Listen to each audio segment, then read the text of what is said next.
All right, today we hit the first of, I guess, three really important theorems that finish the end of the semester here. Green's theorem is the first, Stokes' theorem the second, and then finally the divergence theorem. Um, Green's theorem is a really remarkable result that relates line integrals around the boundary of a region to a double integral across the interior. And honestly, there's no real reason to expect that there would be a relationship between an integral around the boundary and an integral across the area, but there you have it. This remarkable result was first sort of explored by George Green, a British mathematician. George has an interesting backstory. His father was a miller. A miller is a person that takes grain from farmers around the region, and usually it's inside a windmill. They take that grain and they grind it to flour and then sell it. So very much a working class person, had very little education, and essentially taught himself all of the advanced mathematics and physics that he used in his work. Um, he not only sort of explored this idea of Green's theorem, but he also contributed a lot to the theory of electricity and magnetism. And not only is Green's theorem important, but there's things called Green's functions, which are important to this day in modern partial differential equations. Um, Green's theorem also gets us at, if you look at the learning objectives here, we're talking about being able to compute circulation line integrals. Remember, that's the integral of the vector field dotted with the tangent vector around a curve. And the flux form, that's the integral of the vector field dotted with the normal vector around the curve. And we're going to learn to use Green's theorem to take those integrals that are often very challenging and turn them into hopefully less challenging integrals. And we're going to be able to finally really definitively answer this question that we've been revisiting since the beginning of the semester, and that is, how much of this vector field is flowing across this circular boundary, or any boundary for that matter. All right. Let's do a bit of a flyover here. As I said, the big idea is this relationship between line integrals around the boundary and double integrals over the region. Green's theorem is useful in computing both flux and circulation. Circulation, maybe not so interesting, but circulation, remember, is the same as the work integral, f dot dr. That is useful, helps us understand how much work is being done around a closed path. Green's theorem only applies to closed paths because the only way that you can have a boundary in an enclosed region is if you have a closed path. So the geometry demands that. And then you should also know that Green's theorem is the tip of a really huge iceberg known as the divergence theorem, which we'll learn about in section 6.8. So it's not unreasonable to think of Green's theorem as a kind of generalization of the fundamental theorem of calculus. The fundamental theorem of calculus says that I can evaluate certain integrals over an interval by simply looking at the endpoints, the antiderivative at the endpoints. And that also is surprising, and that's why we call it the fundamental theorem of calculus, because this integral that supposedly covers the entire interior of the interval secretly only depends on the left and the right endpoints. So let's look at the form of Green's theorem. If we have a nice shape, a region, no holes in it, and a nice closed curve bounding that shape, that's where Green's theorem comes into play. And if you have a vector field where it's continuously differentiable on this whole region, the integral around the closed curve C that is the boundary of this set D can be written as the double integral of q sub x minus p sub y, the partial of q with respect to x minus the partial of p with respect to y. Often this is a hard integral and this is an easy integral, and so this is a great computational tool, and that's mostly what we'll be focusing on in this particular lesson. The proof is somewhat challenging. Our book only proves it for rectangular regions, although it's true for general regions like this. It's actually not super difficult, and some other calc books will treat the more general case.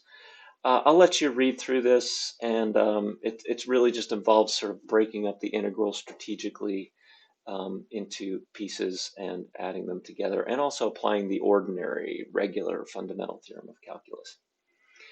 All right, let's keep going here. Remember that if you look at the identity, and this is an identity that probably you should memorize, hopefully you'll sort of just internalize it as you work with it.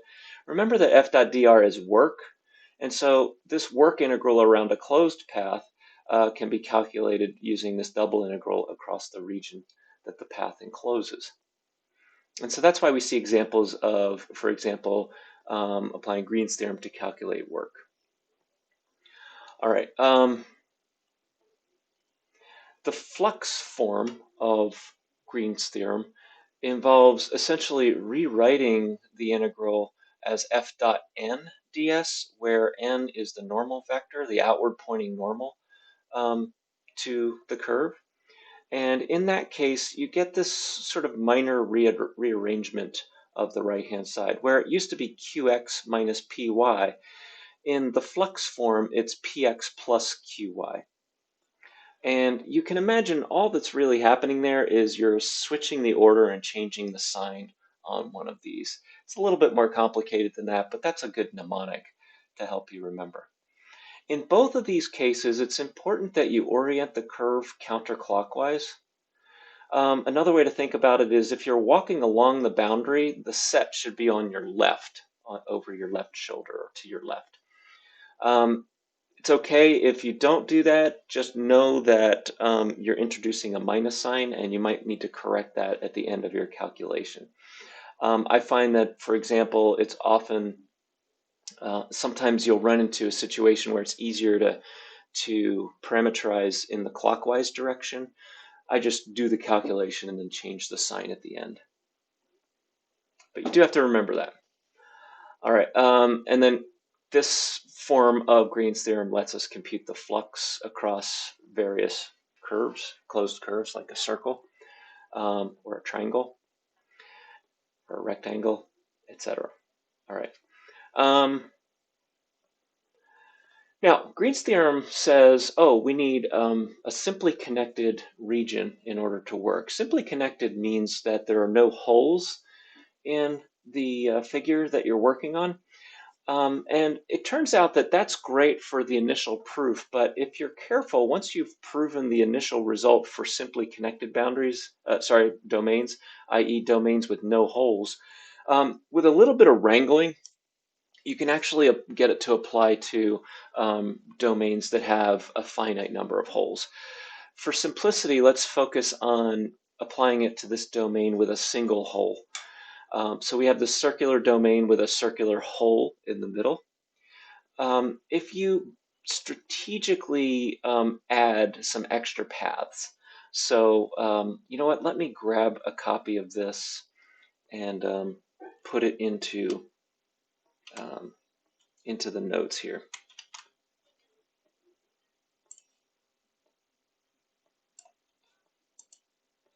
All right, and we'll just go off to the side here. And oh, I realize I don't have my camera set up properly here. Let me get that squared away also. Oof. All right, we're good there. And let's see, we've got this massive thing here. Let's move it out of the way.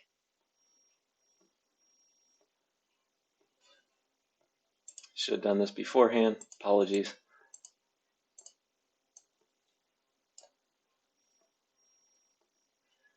Okay, I see what's happening here. All right, so we've got this picture, and essentially what you do is, if you want to apply Green's theorem to these more complicated figures, you introduce some kind of cut into the region. And what you do is you have this cut, and I'm going to put these side by side, but along the cut you integrate twice. All right, so in one direction you go counterclockwise, like that, and you can see this forms sort of this counterclockwise path. And then here we're also going counterclockwise, and when we go counterclockwise along the red segment, which entirely overlaps the blue segment, what we have are two domains, D1 and D2. And we can apply Green's theorem to both of these. Green's theorem works here, Green's theorem works here, because now these domains have no holes in them. And then a wonderful thing happens. If you look at the integral along the blue path this way and the red path this way, the little line integral, the two line integrals there, they exactly cancel each other out because they're the same integral in opposite directions. That's what's going on over here and here. So that lovely cancellation lets us ignore essentially a finite number of holes. So here's one hole with a couple of cuts that break this up into legitimate Green's theorem regions. And here's a slightly more complicated one where we have three holes, 1, 2, 3, 4 cuts that go into the hole and then out again. And you can imagine along each of these cuts, you get cancellation and no damage is done. Everything works out. So it turns out that Green's theorem will work on these crazy domains with a finite number of holes inside them. So you might say, well, hey, Schuler, why didn't Green just prove that to begin with? Well, two things wrong with that. Green actually never proved this result, even though it's named for him. It wasn't until 50 years later, maybe, Bernard Riemann of the Riemann integral fame actually proved this result.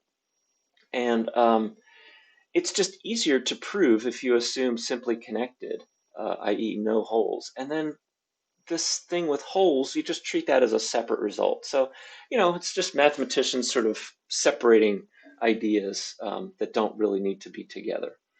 So here's an example of Green's theorem on a region with holes. We'll do an example like that in a second. If you're looking for applications, Green's theorem is used often in medical imaging, to just name one of many applications. And you can read about that here. All right, let's look at the exercises.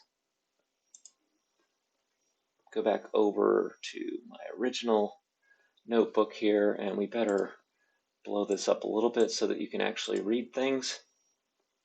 Hopefully everybody can see that. And let's start with a few calculations. So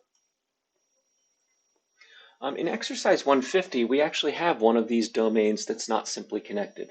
There's a hole in the middle.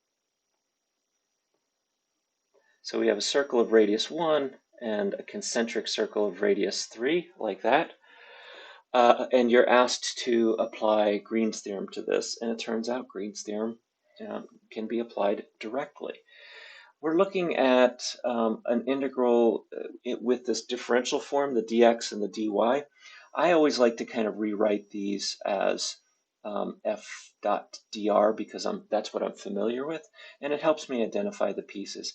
F here is going to be, p is going to be the part that's on the dx term, and q is going to be the part on the dy term. So this helps me identify p as xy and q as x plus y, and it helps me generate the pieces I need. Remember that we're looking at qx minus py, so we need py, which is x, and we need qx, which is 1. All right, moving over to the double integral, we're integrating over this region D. It's the stuff inside the boundary. And we are going to integrate qx minus py dA.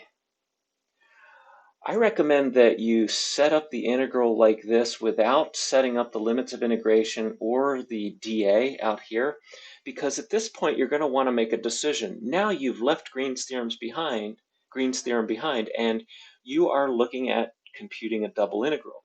So you get to bring to bear all of the things that you learned in chapter 5. about doing double integrals. Maybe you want to change the order of integration. Maybe you want to convert it to cylindrical or spherical coordinates. Sorry, not spherical, but maybe you want to change it to polar coordinates, excuse me, because we're in 2D here. I actually am feeling the polar coordinate move here because everything here is circular. So because this is circular, it suggests polar coordinates.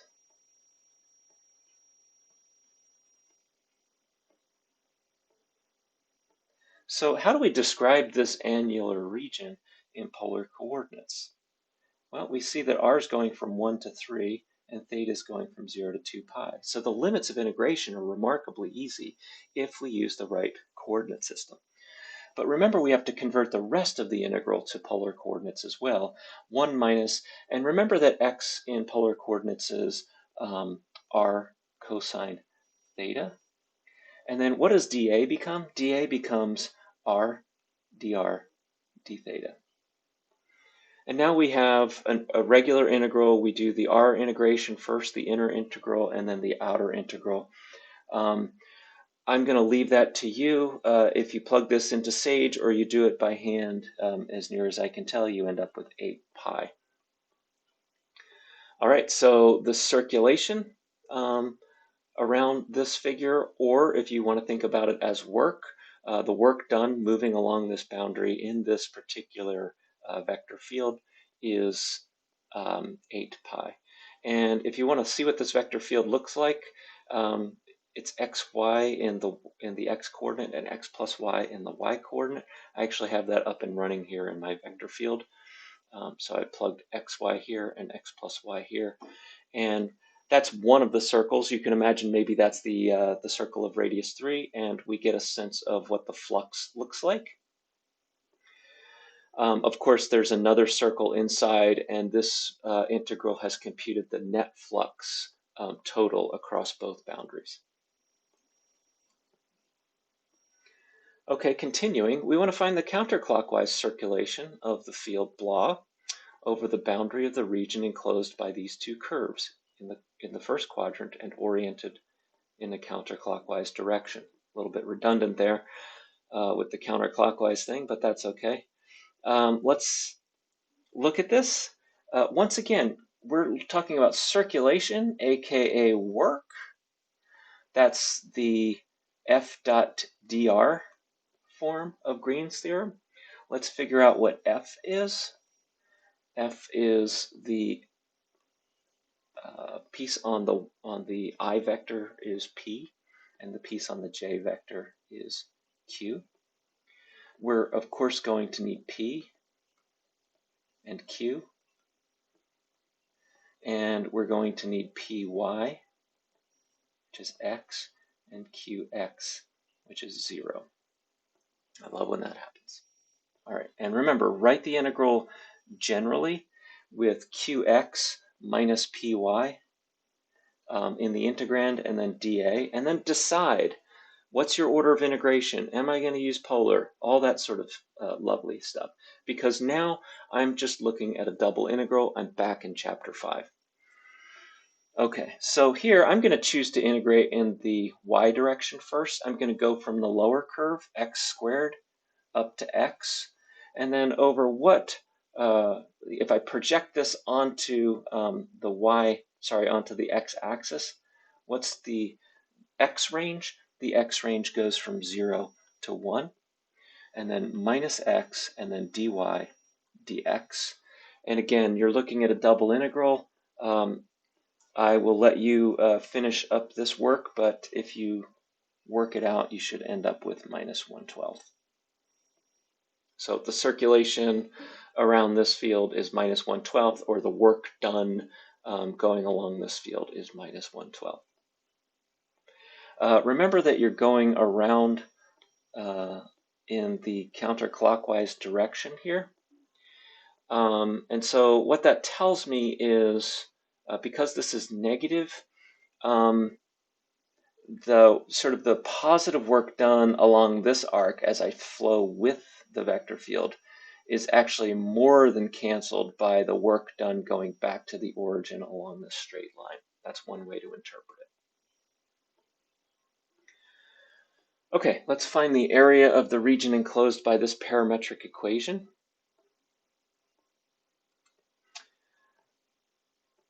Now, it turns out that you can use Green's theorem to compute area. And there's a really special vector field that you can use to compute area. So we'll do a brief little recap. This is in the chapter, but might as well do it here as well. Consider this vector field that I'm going to call, that I'm going to give minus y x to. Consider that vector field.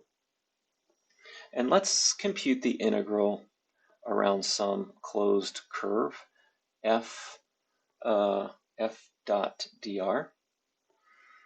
We know that that's the double integral over the enclosed region d of what's p here. What's q here? Q is x, qx is 1. What's p here? P is minus y, and py is negative 1 dA. That turns into 2 times the double integral d dA, which is really 2 times the area of d. So if I integrate any curve C through this vector field, if I do that circulation, I will get twice the area. And so I get this lovely identity that 1/2 f dot dr for this particular f right here is the area of D. So we're asked to find the area of the region enclosed by the parametric equation given by this. That means that we want to integrate along this curve, p of theta. All right, so let's do that. We'll integrate along the curve. Let's see, we've got f up there is minus yx, so we're going to take minus y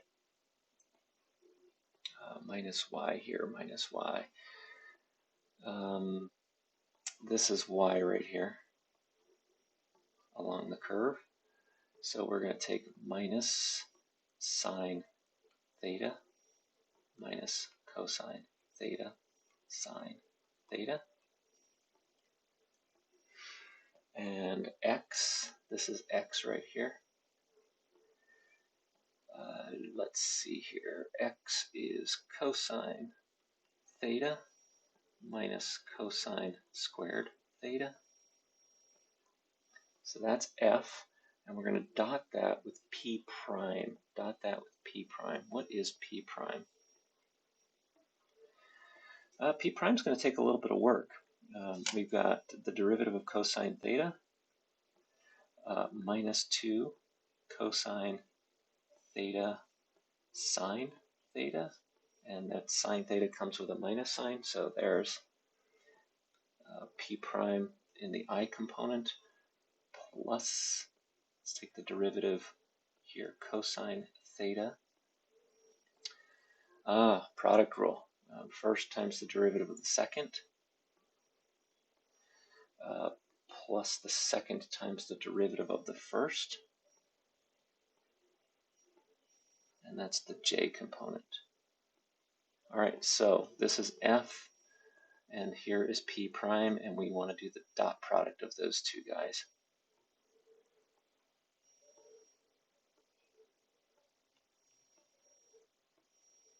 Sine theta, 2 cosine theta. I'm going to have to use all of my infinite notebook here.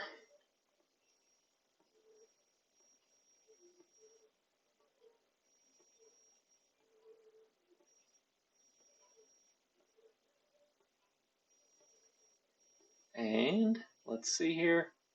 We are going to integrate d theta. And what's the theta range here? The theta range is 0 to 2 pi. Let me do a little bit of work here. Actually, I'm going to let you do that dot product. This is a massive integral, and I don't blame you if you just want to jump over to Sage to do this. I guess I'll write it out here. Let me, so we get 1/2 0 to 2 pi. This is after the dot product.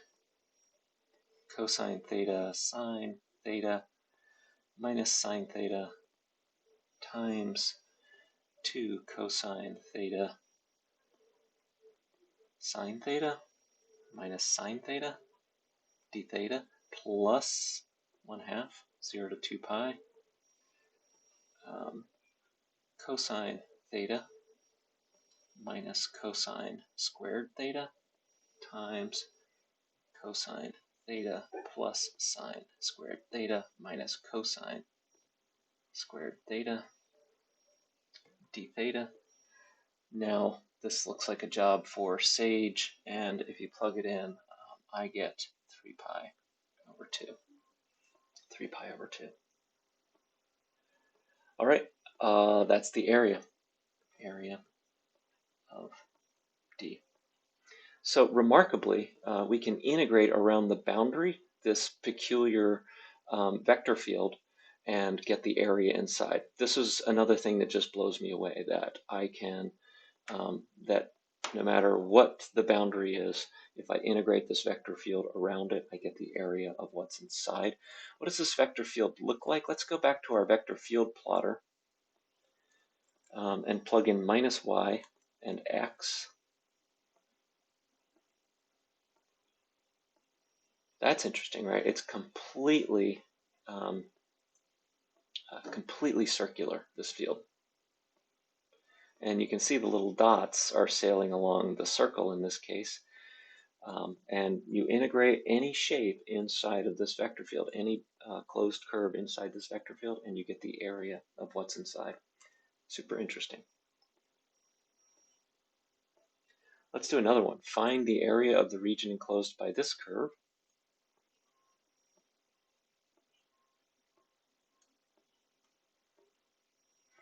There's a bit of a typo in the book here, and I've already reported it, but just want to draw it to your attention here. They lost a less than or equal to sign right there. So the parameter t goes from minus √3 to √3. We want to find the area of the region enclosed by this curve. We're going to, again, look at this special vector field, minus y, x, and we will integrate that around the boundary. So notice we're not using Green's theorem here to convert the line integral to a double integral. We're actually using, we're actually computing the line integral over this simple vector field to compute area, but we only know that it's the area because of Green's theorem. All right, so we're going to integrate from minus √3 to √3 of f of r dotted with r prime dt. Let's carefully figure out what f of r is.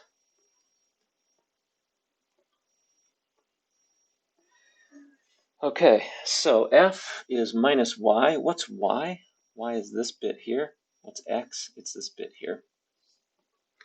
So we've got t minus t cubed over 3 in the first coordinate, and we've got t squared in the second coordinate. We're dotting that with r prime. What is r prime? R prime is 2t, that's the derivative of the x coordinate, and then t squared minus 1 in the second coordinate.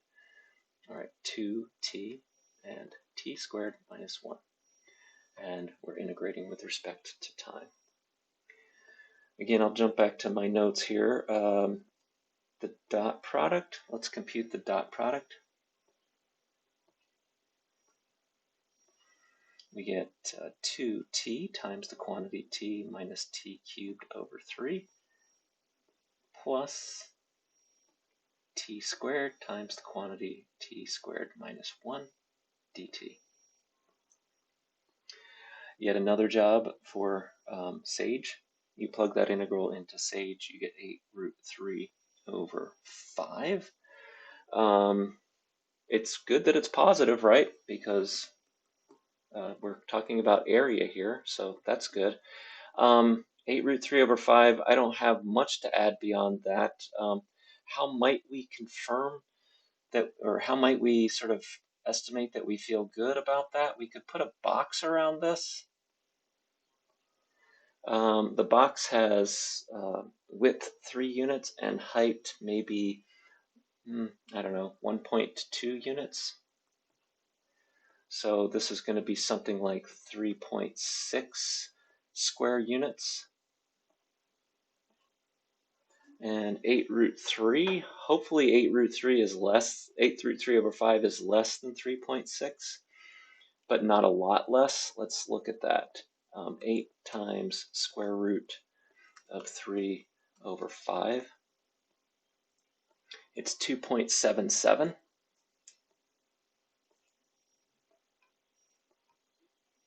So while I'm not 100% sure that it's 8 root 3 over 5, I feel good about this number 2.77, which is somewhat close to 3.6, right? It misses this bit and this bit and this bit, but yeah, I feel good about that. Okay. Always good to try to kind of reason out your answers when you're using Sage and not doing it by hand. All right, we're going to use Green's theorem to evaluate this line integral, just another line integral. The only difference here is instead of f dot dr, we have h dot dr, where C is the triangle with vertices with the vertices listed. Probably a good idea to plot this. The vertices are, let's maybe do 2 grid squares per unit. So here is 1, 0, and then we've got 0, 1, and what else? 1, 0, 0, 1, and minus 1, 0. Looks like we've got a bit of a typo here.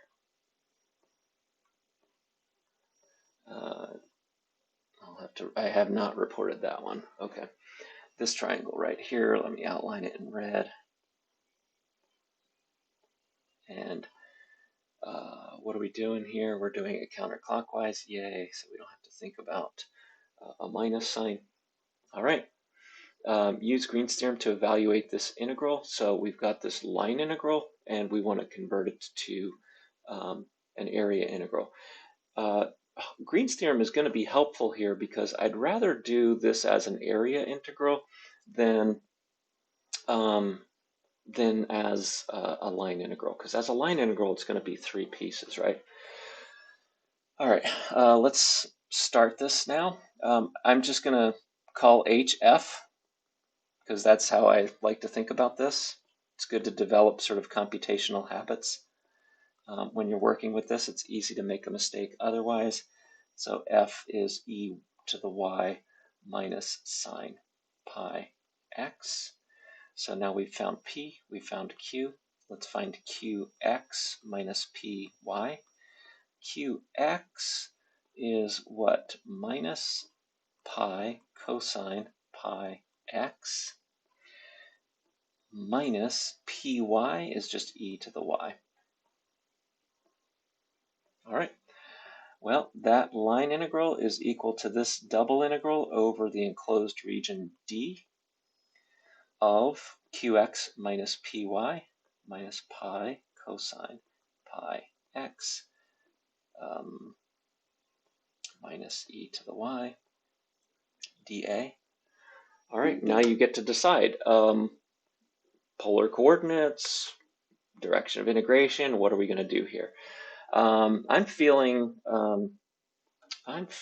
let's see, like we should go in the x direction first. So we should integrate horizontally first. That means we need these 2 lines. I'm going to say this line here. Oh gosh, doing this in my head. 1 minus x minus 1. I don't know. Here, let me pause for a minute while I figure this out. Okay, I don't know why I thought that was hard. you can imagine that this red dotted line is just the line y equals x shifted up 1 unit, so it's y equals x plus 1. You can imagine this line is the line y equals minus x, also shifted up 1 unit, y equals minus x plus 1. So these two curves are x plus 1 on the left and minus x plus 1 on the right. Now we are going to integrate in the y direction first, so we better solve for x in terms of y. X equals y minus 1 and x equals 1 minus y. That makes the limits of integration on the inner integral starting on the curve y minus 1 and going up to the curve 1 minus y, and then taking this figure and squashing it onto the y-axis. We see that the y range should go from 0 to 1, and then we're integrating minus pi cosine pi x minus e to the y dy dx. And let's go over to Sage and just remind ourselves how to do a double integral here. So we're going to do two integrals. Our integrand is minus pi times cosine pi times x minus the exponential function of y. That looks good. And we're integrating with respect to with respect to x first. And x is going from y minus 1 up to y plus 1. And then we're integrating with respect to x. I'm a dummy. Notationally here, I should be careful. This is dx dy, apologies. And we are going from x, y minus 1 to y plus 1. That's good. Sorry, not y plus 1, 1 minus y. Man, I'm having a tough morning here. Okay, like that. And then the y variable goes from 0 to 1. Now I forgot to declare my variables, so let's do that. And I think we should be ready to go. Just double checking minus pi cosine pi x minus e to the y. X is going from y minus 1 to 1 minus y. That looks good. And y is going from 0 to 1. And this is the first time I'm running Sage today, so it's going to be slow. Now it's cranking on the integral. We'll just have to be patient. And there you have it. Looks like minus 2 times the quantity. This is a complicated little sucker. So final answer, minus 2 over pi times the quantity. Pi times e minus 2 plus 2. There you have it. I don't have any great insight about this value. I suppose we could ask Sage to give us a numerical value for this. Let's copy that and put it inside the n function. And that comes out to minus 2.7 about. Minus 2.71. All right. I don't know. Yeah, there you have it. I guess we could look at this vector field too. E to the y minus sine pi x. We can do that over on our vector field visualizer. Always a little nervous about exponential functions for this thing because they blow up so quickly. And then what was the other one? Minus, I forgot already. I think it was minus sine pi x. I don't even know if my program does pi. Let's just see. It sure does. Oh, that's fun. Of course, that's not the shape that we were computing. We were doing this triangle, but Anyway, the vector field is kind of cool. All right, let's look at, I think this is the last one, yeah. Let's calculate a flux integral. We haven't done a flux integral yet. Remember the flux identity, the integral around a closed curve of f dot n ds is the double integral over the enclosed region of px plus qy dA. This px plus qy thing, this is so important, and it happens so much that we're going to study it in the next section. This is actually called the divergence of f. And we will, like I said, we'll see that coming soon. All right, so we want to compute the outward flux, and we know that this is the flux integral, assuming that n is pointed outward and that we're parametrizing counterclockwise. So we're given f here. We know that f is this thing, so p is minus x and q is 2y. Px is equal to minus 1, qy is equal to 2. So px plus qy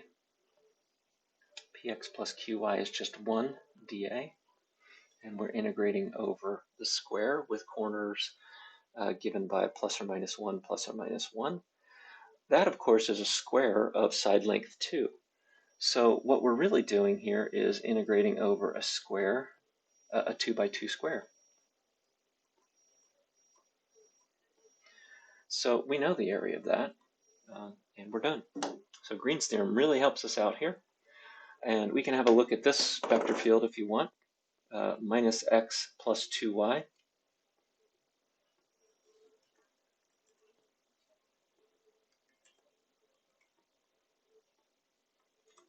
Like that. Let's update the field, and that's what it looks like. And maybe you're not surprised that that the flux is really so simple. You can kind of see the equal amount flowing in and flowing out in various places, and I don't know. Anyway, there you have it. Suggested exercises here, all of them. I mentioned a couple of typos that were there, but all the exercises are kind of fair game. Once you've gotten through that, go ahead and hit the web work, and good luck. All right.